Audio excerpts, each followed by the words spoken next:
आज रात्रीच्या जेवणामध्ये बनवायचा होता मिक्स व्हेज पुलाव। त्यासाठी मी काही भाज्या घेतल्या, कांदा, टोमॅटो, बटाटा, गाजर, वाटाणे आणि हिरवी मिरची छान मी कट करून घेतली। त्यानंतर मी मिक्सरमध्ये लसण, हिरवी मिरची, कोथिंबीर घालून काही सुके मसाले घातले।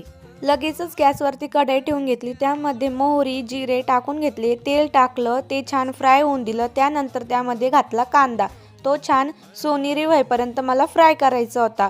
त्यासोबत मी एक तमालपत्र म्हणजे तेजपत्ता घातला, ते फ्राय करून घेतला। लगेच कांदा फ्राय झाल्यानंतर मी लगेचच हळदी आणि लाल तिखट त्यामध्ये घालून घेतलं, ते छान मिक्स केलं। त्यानंतर टोमॅटो घातलं की नंतर मीठ घालायचं असतं, त्याने टोमॅटो छान फ्राय होतो। नंतर मी त्यात बटाटा घालून घेतला, ते छान मिक्स करून घेतलं। त्यानंतर वाटलेला मसाला घातला, वाटाणे घातले, गाजरही घातलं, त्यालाही छान मिक्स करून घेतलं।